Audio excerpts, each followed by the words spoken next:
episode to see what in the world is going on with these numbers for the Pittsburgh Steelers. So here we go.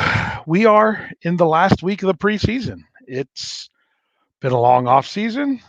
We've been watching some good football, some Pittsburgh Steeler wins, which doesn't necessarily have to be something that we are going to live and die by in the preseason, but they're 3-0 through the preseason. And it's some really some good football that we've been seeing from the Steelers in the preseason. Now, we also don't want to get ahead of ourselves because we all know what happened. Oh, the year's going to escape me, and Brian Anthony Davis is going to give me a hard time that I don't remember which year. Maybe someone can help me in the live chat. That one Detroit Lions team went 4-0 in the preseason to then go 0-16 in the regular season.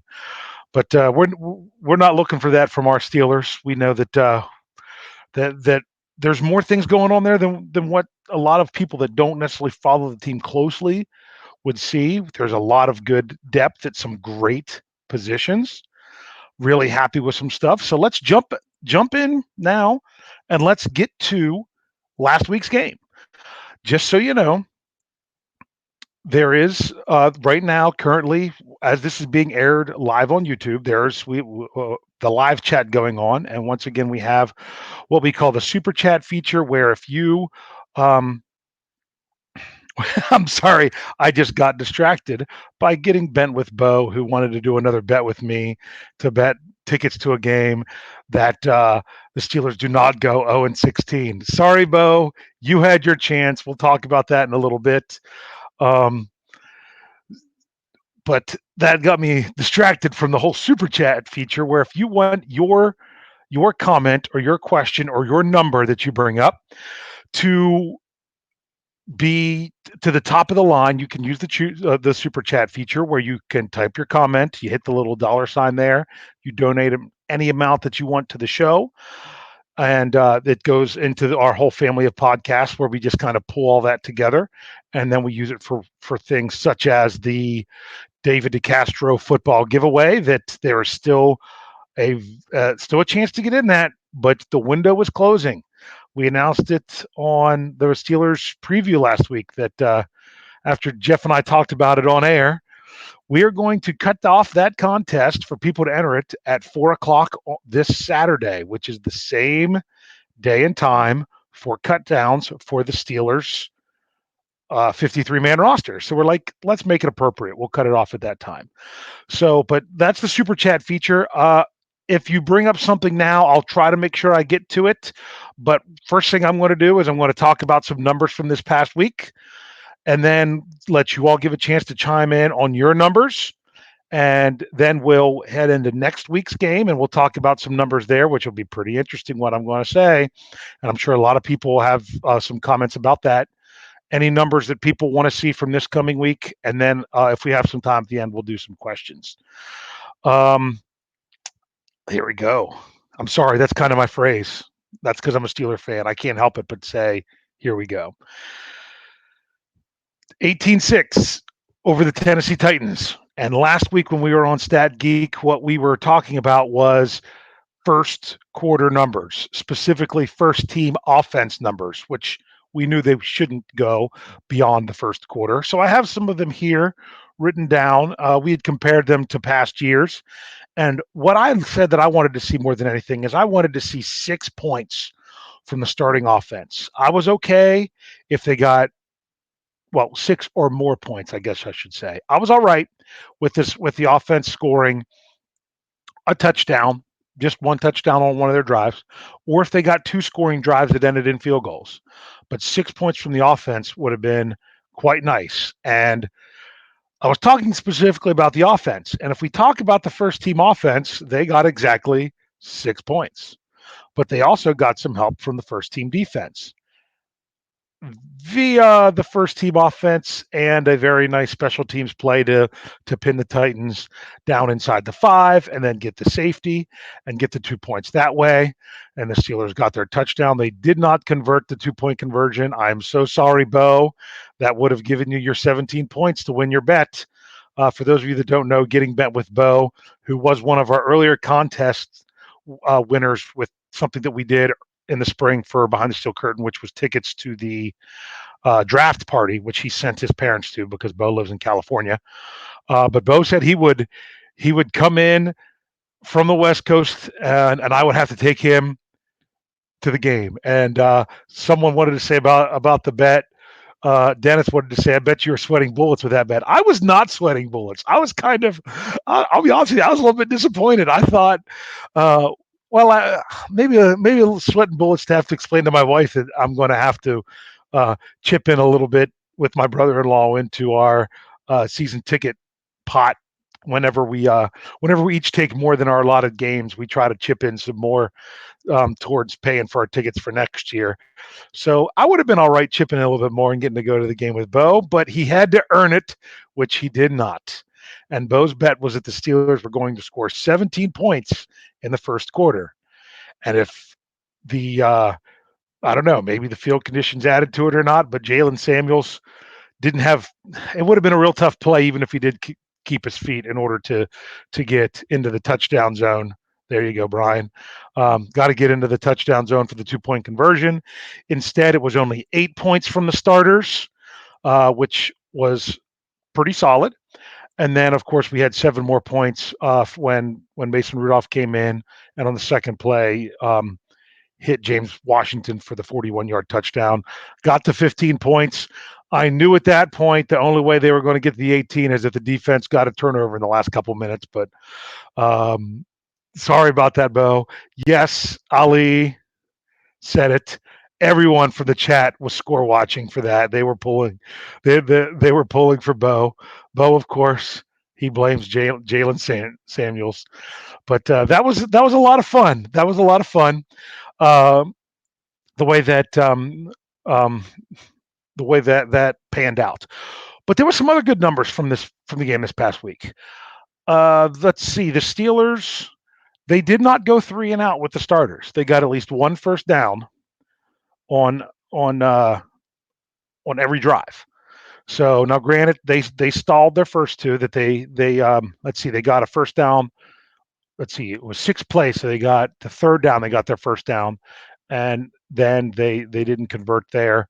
The next drive was when it started off with a big run from a first down run from James Conner that for a decent chunk, that then they got another first down right away just from that play.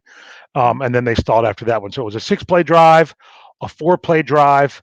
Then they came out with their scoring drive, which was 9 plays. And I said it would be right around 20 plays whenever they said they would pull out the starters. And obviously the 10 plays wasn't enough. We knew they were going to go back out for that third drive. After 9 plays, and technically the 2-point conversion play, which doesn't go in the stat book, but I'm counting that as another 20, another play that count towards it. That was, boom, 20 plays. That was it. That was all they were going to have. So I like that. Ben was 8 of 13, but it was really 9 of 14 because he did complete the pass on the conversion. It just was for negative yardage and a failed attempt. So that was a pretty good percentage. Something kind of interesting. I have an article coming out sometime soon. I didn't know when Jeff was going to run it. It might be tomorrow. It might not.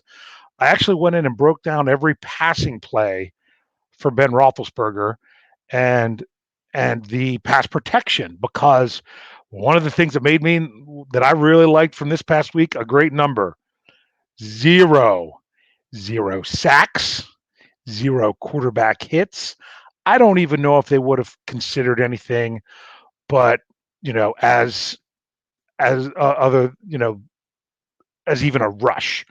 There was one play after Ben threw it that a player just basically like put his hand up on his chest or his shoulder pad, almost more or less to let him know he was there. That's the only time Ben was touched all night, other than David DeCastro giving him a hug when they scored the touchdown. Ben was completely clean, but they did run every play out of shotgun. The other thing that I have coming out with this article is I timed every snap to throw. I'm not that accurate of a timer. I timed it several times, and I rounded it to the nearest quarter of a second, and I recorded that. And Ben was getting the ball out quickly from the shotgun, but there was times where he wouldn't have had to have got the ball out quickly, that the Steelers were just great pass protection. Um, even the running backs all preseason have done a fantastic job with pass protection. Even the one play that was kind of iffy was in week 2 when Benny Snell kind of missed a corner that was blitzing. He barely got a piece of him, but luckily Rudolph was already throwing the ball, which was enough to slow him up that he didn't have to change anything. But would have been nice for a little bit better pickup there. But other than that, great protection from even the running backs, and that's something that we want to see. We did not want to see Ben Roethlisberger taking any kind of hit. So also like the number. Oh, I got to get the specific one up here because it was 220. 233 total yards of offense for Tennessee. Um, when the Steelers were up 15-0, Tennessee hadn't even had positive offensive yards yet. It was just some really great stuff to see. As much as you get these great numbers from the offense, it's that defense that I'm pretty excited about. So I'm going to open it up right now into the live chat to see if there was any specific numbers or anything, statistics wise, or just anything that really stood out from the game this past week that you want to throw out there. I'm trying to catch up. I was a little bit behind. I know some people are already getting into the question we're going to be getting to. So I'm sorry. Those are going to get passed up. If you guys have stuff about that you're going to say when we get there, you'll probably have to say it again. But just seeing if any numbers from this past week. Another one I'll throw out there. How about 0 touchdowns given up? As excited as I was that the Steelers only gave up 7 points to the Kansas City Chiefs. Then they come to Tennessee, which I admit is not the same prolific offense as Kansas City, and they give up a pair of field goals, and that's it. So um, that's really good. Snowman's got one. He says, "How about the defense with 7 sacks?" Absolutely. That's getting more into the realm of what I was hoping to see them in the preseason. I thought that was a great total, one of which was a safety. Stephon Tuitt had a couple, but the thing that was great about Tuitt's safety, um, if he didn't get there, it was going to be a safety. Bud Dupree was right there. Cam Hayward was right there. Tuitt just happened he had to beat his teammates to get the safety, not as much as beat the quarterback getting the ball away. There was 3 guys that would have had that safety, but it was who was going to get there first. Okay. Yeah, Mean Joe was another one that said 7 sacks. Matt Thomas was saying 7 sacks. Yes, it was. It was 7 sacks. Okay. I'm sorry. Bo, you have to always throw in the sarcasm. Here we go. How about 0, the amount of excitement for our tight ends? Um, yeah, I had an article out today on Behind the Steel Curtain. If you haven't checked it out, make sure you go in and see to say what are the Steelers. What does it mean if the Steelers don't add another tight end? Everyone's thinking, oh, they're going to trade for or sign a free agent tight end before the season starts. But what if they don't? What does that mean? Okay. Ron, always here in the live chat. James Conner looked great. Yes, he did. Oh my goodness. What was his average? If someone else can get it before I can. Um, let's see, 41 yards on 5 attempts. That's what is it, like 8.1, 8.2, right? That would be 8.2 yards a carry. I'm pretty sure. That's fantastic. Yeah, James Conner looked great. The offensive line looked like they could run block anytime they felt like, and when it came to pass blocking, they were just, we got this. Um, I do know, let's see, there was one time, it was actually the 2-point conversion play. Bo, you want to listen to this one? On the 2-point conversion play, the Titans blitzed the middle linebacker around the Steelers' left side. Big Al picked it up great. Now he did have to take a couple steps back to give a little ground in order to make sure that he was going to time up right where he was to pick him up, and he had him square on chest to chest. Now, because he took a couple steps back, it did make Ben drop back probably another step or two than what he was supposed to, just to avoid the pressure. But it's not like he was in any danger because Al was between the defender and Ben the whole time. It was just some really good stuff. Um, That's a good question that I don't know if it's true. I'm going to throw it up there, even though we weren't doing questions. So is it true that when we go undefeated during our preseason, we have a losing record during the regular season? I can't remember the last time the Steelers went undefeated in the preseason. That's going to be probably a great Stat Geek show for next Tuesday. We'll talk about maybe the Steelers and their prehistory and their preseason history. I don't care about this week coming up if they win. Part of me is almost like it's all right if they lose.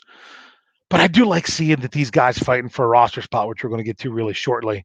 I like to see that these guys are doing great, because the preseason, the final score is more indicative of your backups than it is anything else, and your depth. If you notice, a few years ago when the Steelers had a really rough preseason where they went 1-3, when it came time to sign guys from the practice squad, they went other places. They didn't necessarily sign the guys that were in their camp. But when the Steelers go 3-1 in the preseason, they're ready to sign their own guys because they saw the good things that they did. So already at 3-0, I'm looking for most of, if not all of the Steelers practice squad, which we'll talk about here in a minute as well, to come from their guys that are currently on their preseason roster. Um, Darren said zero, as in zero excitement from Dobbs' performance. There's been a lot of talk about his pass. I I broke down the first team. I did not go back and watch. I did watch some of Rudolph's stuff, but I did not go back and watch the second half with Dobbs. And I know the pass that he threw that was intercepted was tipped, but the question was it tipped by Gentry or was it tipped before it got to Gentry? Either way, I don't think it was that good of a pass. I think it was a little bit high. And if it was tipped by the defender, then I don't know if it was all that wise. Here, Logan said that we went undefeated the year we won the Super Bowl. That's a great. I'm not 100% sure of that, but that's a great point that I'm going to have to look up so we can talk about these things next week. Okay, so just trying to catch up here a little bit more. Here we go. There was some news this evening about Brian Allen, because they've released Brian Allen. Do you see keeping two cornerbacks on the practice squad, assuming Lane is one of them? Lane's not going to the practice squad. We'll talk about that in just a little bit. Lane is not going to the practice squad. There's no way a third round draft pick goes to the practice squad. They're just not going to do it, and he wouldn't make it there anyway. So here we go. Yep. But Andy did let me know for sure that was 8.2 from Connor. That's really, really great. There's a question. KB asked me that question at the end because that was a good one, but we're going to try to get moving on with some numbers. If not, I'll try to remember that. Okay. Here we go. Here's another zero from Brandon Lee. Zero, as in zero snaps from Hodges. Yeah, we had a feeling he wasn't going to play. But then Brandon also comes back to points out what I was going to say. Dobbs had 0 snaps last year in week 3, but beat out Jones. Jones had 0 snaps in week 4. That's why everyone thought he didn't play, is because the Steelers already knew they were keeping him. And then we didn't go. Darren says that he believed it was off of Gentry's hands.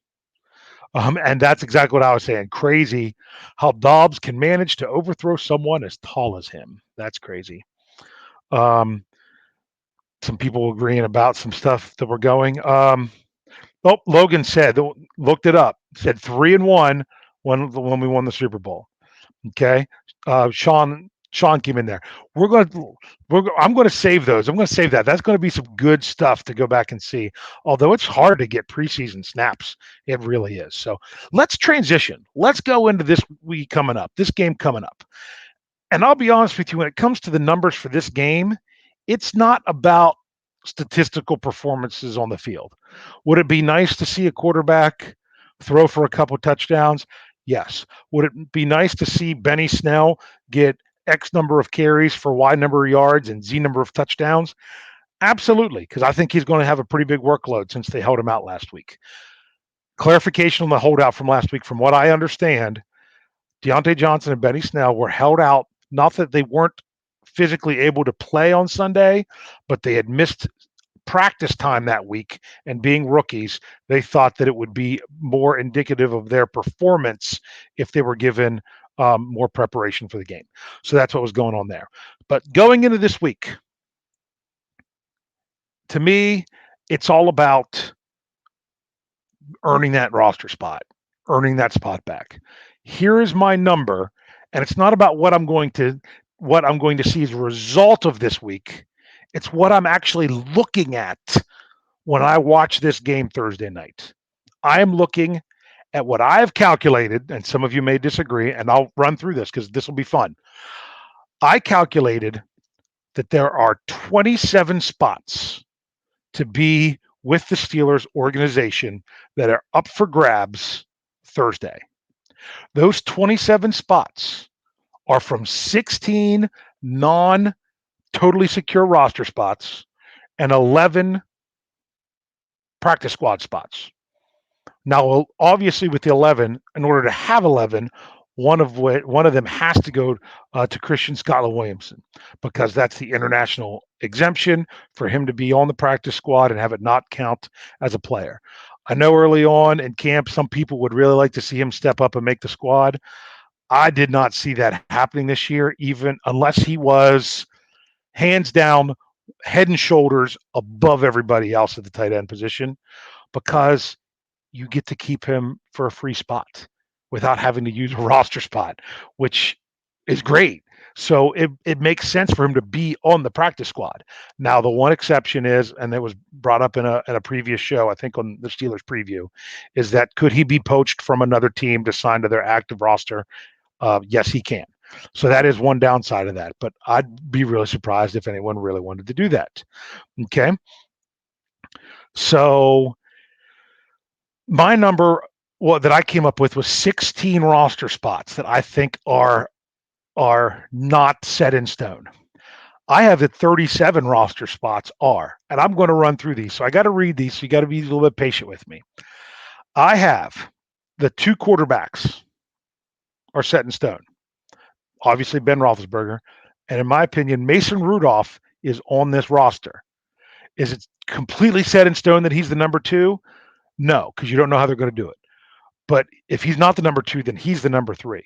As for Josh Dobbs, he could be the number two, or he could be not with the organization.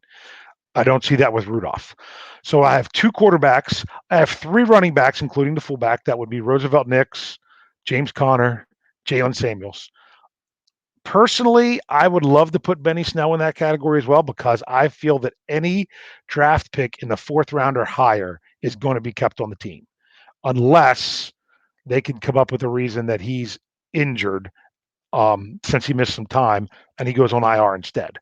That's the only thing, that the only reason I'm not putting Snell on there. So I'm keeping that a little bit up in the air because he did not play last week, but I think that one's almost completely secure. I only have one tight end. I only have Vance McDonald. I still think that's open. I think they like Xavier Grimble, but I just haven't seen enough to say that unfortunately, he's the second best they have, but I don't know that his roster spot is completely 100% secure.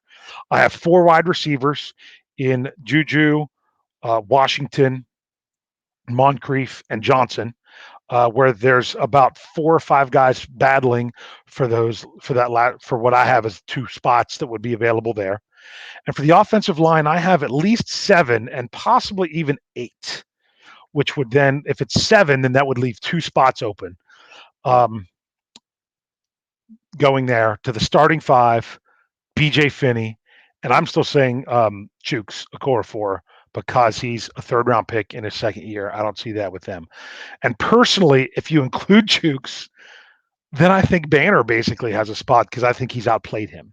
But Chooks has what Lance Williams calls the pedigree, where he was drafted in the third round, where Banner was a undrafted free agent. But I still think Banner's outplayed him. So there's two offensive line spots there at most. Now, in my latest 53-man roster prediction, I cut the offensive line down a spot because I was trying to sneak in another linebacker, and I was trying to find anywhere to steal another position. But we can talk about that later. The defense, I have that 5 defensive linemen are set. That includes Daniel McCullers. He has been playing well. They like to have that backup nose tackle. I'm fairly certain he is good. I think Bugs has the last spot, but I don't know that it's for sure. I have 2 outside linebackers, which is surprising because I still say Chicolo is there, because of the contract that he signed in the offseason. That would be too much dead money. Um, but the one thing about him is that he's injured. He did not play last week. So unless something happened where due to injury, that spot would be available. But other than that, I just have Dupree and Watt.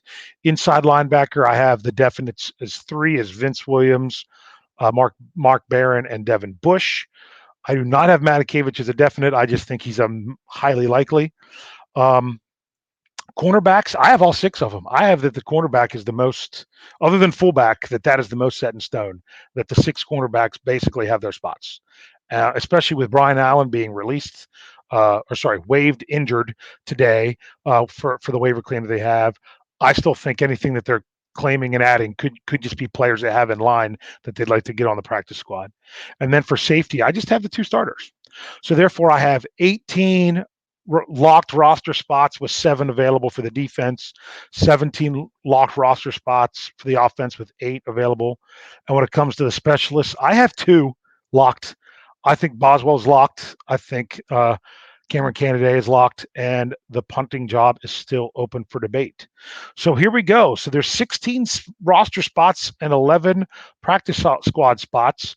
If you want to know if people are eligible for the practice squad, you've got to go to BehindTheSteelCurtain.com, read my article that came out today, which laid out everybody who's still practice squad eligible. I have not looked at the live chat since I started this, so I'm going to start digging into there to see if you all think those numbers kind of make sense. Do you think those numbers are what we kind of have available? Oh, what I did not say about the linebackers. The outside linebackers, I had 2 that were locked, and I said that so there's 2 or 3 spots. And then the inside linebacker, there was 3, which meant there was 1 or 2 spots that they could keep. They generally keep 9, split between the 2. But if they could sneak that spot somewhere else, I still think that spot could possibly somewhere like safety. I said that before in a previous 53-man prediction. This past week, I changed to where they would steal that spot. I took it from the offensive line. It's hard to say. It could even come from the tight end.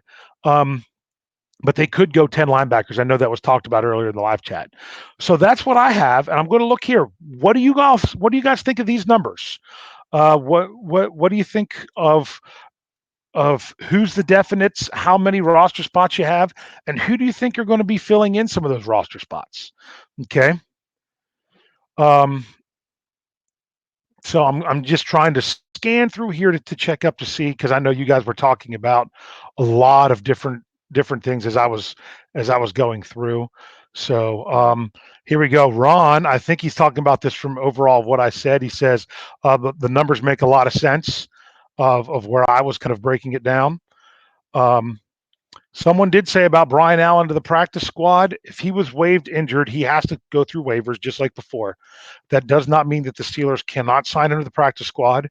It doesn't mean that they can't put him on IR. We don't know what the injury is. It also does not mean that they cannot sign him to the practice squad at this point or at a later point. Well, obviously not this point, but at this week. I think there might be a time frame in there that they are not allowed to if they release them waive injured, and that could come down to other things there. Okay. This was one I thought about. I don't, from Ariel 75 says, they say that Cam Kelly is a lock, that the dude is balling. You know what? He's playing great. I think he's on the verge of lock. I would say out of any other safety, he's the next one up. I think it's the 4th one that you have to ask about.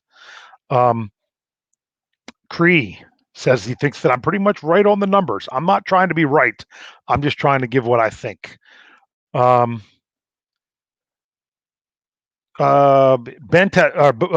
bent with Bo does have another question, because I've talked about this in the past where I was not sure if Johnny Holton was eligible for the practice squad. I had to put in some emails out to various different people, one of which Simon Chester, the former deputy editor of Behind the Steel Curtain, Jeff Hartman. He's like, ask Simon. He's better at that stuff. Did some research and stuff. Even looked at Bob Labriola from Steelers.com, listed his, although he didn't have a complete list, because I don't know if it was oversight, but he did not have TJ Watt on the practice squad eligibility, which technically he is, because he's only played 2 seasons, just like Juju and James Conner are technically eligible for the practice squad, although it's ridiculous to even talk about them because there's no way they're going and no way they would clear waivers.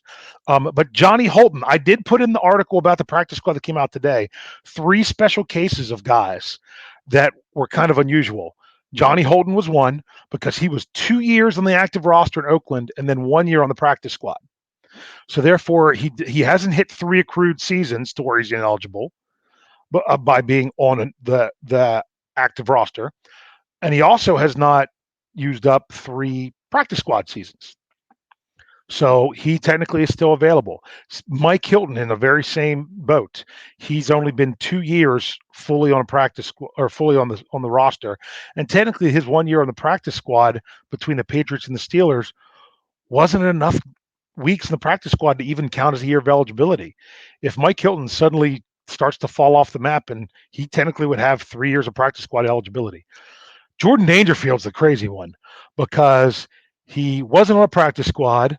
Then he was on the Steelers practice squad the next year. And before he hit the maximum number that you can be on a practice squad for the year with the counting, he actually got pulled up to the roster. But then he wasn't on the 53 and active enough for that to count as a year. So that year, between the two of them, they would have counted. But because they were on 2 different things, they did not. So he didn't lose a year of eligibility on the practice squad, didn't count as a accrued season. Then he went active roster for a year, practice squad for, wait, wrong way around. Practice squad for a year, active roster for a year. Then he was released injured and then signed later to the practice squad that year, and then active roster for a year. So he's got his all split up to where technically he does have 1 more year left. 1 week on the practice squad in your 3rd year, and that's your 3rd year. It doesn't have to be the full season. So that's the deal with Johnny Holton and them, since that was brought up. I'm trying to catch up. I'm way behind. You guys are going to see this. Okay. Keep Skipper and Gilbert. Those are 2 guys that I am desperately trying to say. Thank you, Matt Thomas. I'm trying to find a way to keep both of them. I really am.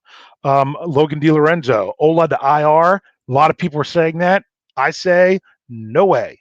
IR is 8 weeks minimum. Ola would be ready by week 2, at worst week 4. No reason to miss that. That's why they had him do the surgery earlier. And that was it. Brandon Lee says that he thinks Gentry is the 3 and they trade or sign a number 2. It would be nice, but I don't know that they can. Ron, how about 5 outside and 5 inside? That's what I'm looking for. That's what I'm trying to fit onto this team. I just don't know if I can. The biggest thing working against Tuzar Skipper, and it was brought up today by him, he hasn't played any special teams, and he doesn't know why. He does not know why. He wants to play special teams, but they haven't put him out there. I have a feeling we're going to see him on the field for a lot of special teams because if he can do that as well, kind of like Ola was, then that would definitely lock him in my opinion. So people, because someone did ask there, Jared Devil asked about what's up with Ola's knee. Steelers still won't say anything because they don't have to. All these reports are still unconfirmed, but if that's the case, he could be back. He technically could be back for week 1, but I'd look for more around week 2 or 3. So a lot of people were talking about Ola to the IR. That Ola went to the IR last year. He went there, and it kind of I don't know if it was kind of more to save him or whatever with him, or how bad his injury was. Pretty sure it was a hamstring. But notice what happened when he came back, especially as a rookie. Took a lot of time to get him in. He dressed for 1 game. He played 9 defensive plays, none on special teams, and that was the season last year. If he's going to be healthy by week 2, do you really want to send him to the IR and not have him until at the earliest week 9? I don't think so. Here we go. Andy says Gentry to the practice squad. I don't know if he could get there. We'll see. So here we go. This is a great point, and this is why I wanted to lock him in, except he didn't play last week. Steeler fan 74. Snell has played great on special teams, and that's why he's going to have his spot. I agree with you because if he keeps playing like that, he's great. Ariel 75 said Johnny Holton has been impressive. Johnny Holton looked great the first preseason week, has not looked as good as a receiver since. I was really big on him getting that DHB spot as a special teamer, but he's got to step up his receiving in order for that. This is Ron says the 5 outside linebackers. That's the 5 that I would like to keep. But the question is, do they have room to keep 5, especially when last year they only kept 3? Brandon Lee says, I think Spillane would make the team over Matakevich. So ILB would be Barron, Bush, Williams, Ulysses Gilbert III, and Spillane. In my opinion, if they do not keep Matakevich, it's going to be strictly for Ulysses Gilbert III, and I don't know that they would go beyond that. I think Spillane is if he doesn't get picked up by someone else, is a perfect practice squad guy. I haven't really broke down my 11 practice squad guys for sure, because you need to do them by position. But that's something I hope to do after this next game. Here we go. At this time, not only going to look at numbers, I'm going to also take any questions. If anyone has any questions, remember, like I said, you could use the super chat feature. I see one coming up. And I think I kind of answered it there, Darren. I'll get to it. I'm checking it. It's highlighted different on my phone than it is on my computer, so sometimes it's easier to see it. But there was a question I wanted to bring up here that I can't find it. Cree wants to know if Deontay Spencer's going to make the 53-man. Honestly, the way I have it now, I would have him out because of not enough of a with his pure receiving. So I'm gonna keep going. Right here, this is about Logan DiLorenzo with the linebackers. Doesn't know if we can make 10 work. It might have to be 9. Generally, 9 is what it's been. So I would really like to do, especially if Ola's going to be out early. But man, they have some guys I'd really like. Here was a super chat question from Darren. He says, give us my practice squad. And that's what I said. I have some guys in mind for the practice squad, but the biggest reason that I'm not going to say these are my 11 is because the Steelers have to have certain amount of certain positions in order to really function properly in preparation each week. That's why when people want to say, let's keep Hodges on the practice squad. No. Let's keep Wright, the kicker, on the practice squad. No, the Steelers need those positions for players to help them prepare for the next week and to take practice snaps away from starters. That therefore there are more people rotating through. These guys aren't just there to stand back and twiddle their thumbs and wait to see if they need to get called up to the roster. They're actively involved with everything, and that's why they get paid. So I have some guys that I would like to see go on there. I'd like to see Derwin Gray, the 7th round draft pick, go to the practice squad. I'd like to see, I'm going to completely screw it up. Henry, is it Mondu? I think Jeff told me was right. The defensive lineman out of Oregon. I think he's a great practice squad guy, unless he makes that last minute push over top of Bugs. I think between the two of them, one of them is a practice squad guy. I think there'll be a couple wide receivers. I think of Deontay Spencer, Johnny Holden, if he doesn't make the roster, even the Trey Griffey, once again, could be practice squad guys. So I don't want to get into exactly who I think. I think they'll definitely also keep a safety there. That could be like a PJ Locke, if you on another corner or two. The corner they just picked up today is a possibility. I'm going to have to go in and break it down by position to make sure that they're keeping the right number. Let's say the Steelers decide to not keep 9 offensive linemen in order to have that extra linebacker. That means they'll carry an extra offensive lineman on the practice squad. That's just kind of how they do it.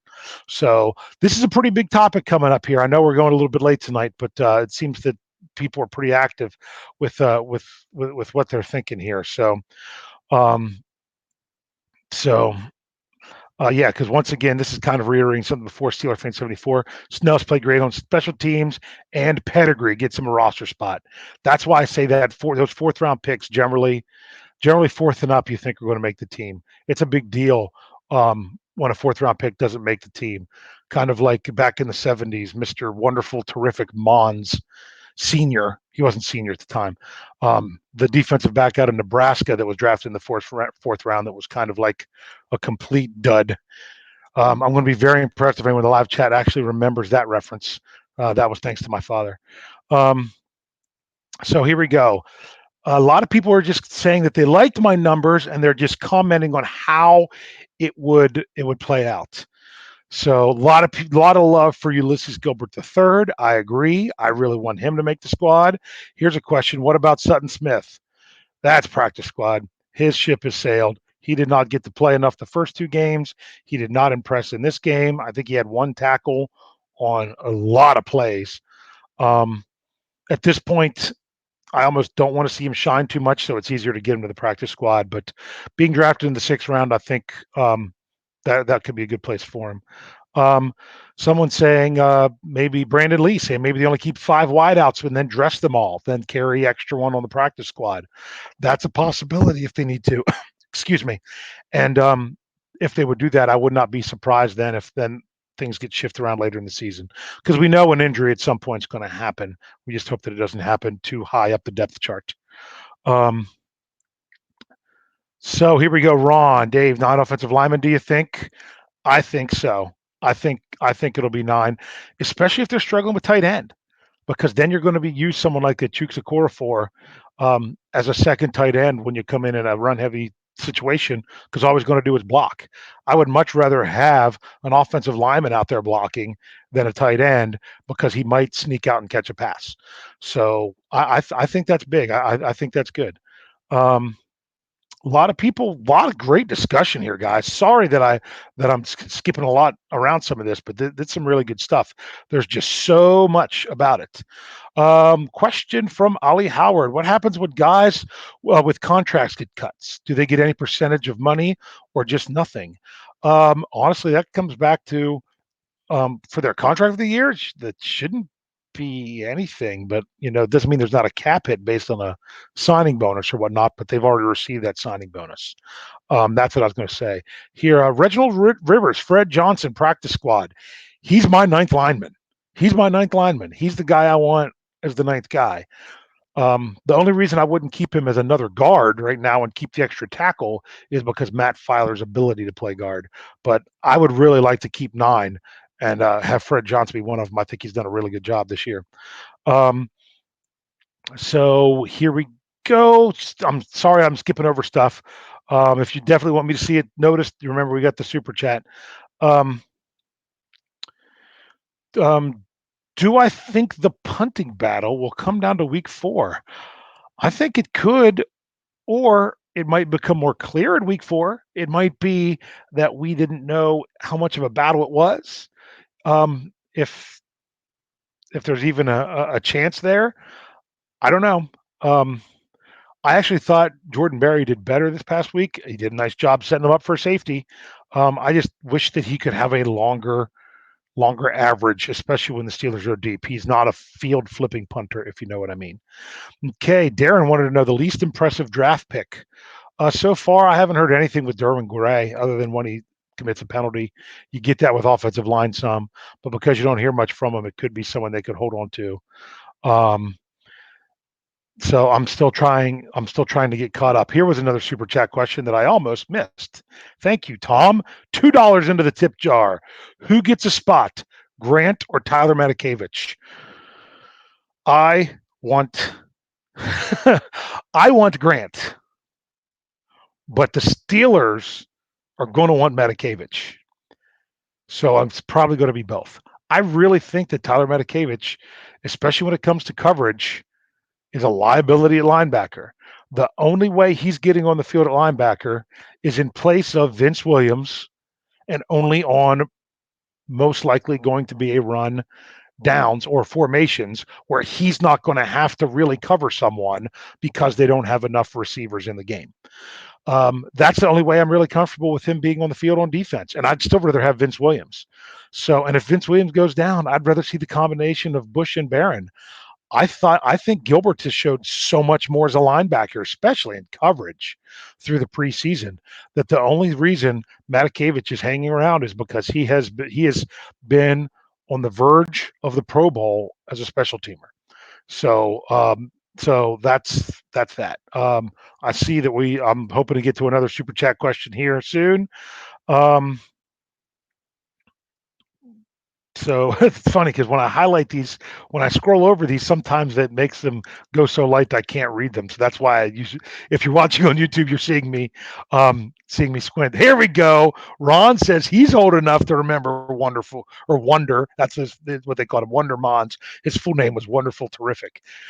Gotta love a parent that names their kid Wonderful Terrific.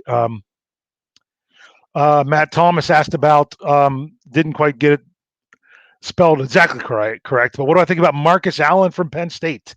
He makes that big push every year, 2 years in a row from week 3 on. He's had a couple forced fumbles. He's made some plays, had a nice pass breakup. I don't know if he got credited as a pass breakup or not, but it was a good play with a good hit on Sunday. He's making a push. I haven't really. Maybe someone can help me. Have you seen much of Jordan Dangerfield on the field? I really haven't. I think it really comes down to that 4 spot between Dangerfield and Allen. And I could see the other one ended up on the practice squad if they don't get claimed. So here we go. Um, Sean want to know what I think they're going to do with Artie. I think he's going to be your backup corner if someone's not available. He's been playing well enough in the preseason to earn it, and that could be a better spot for him mentally.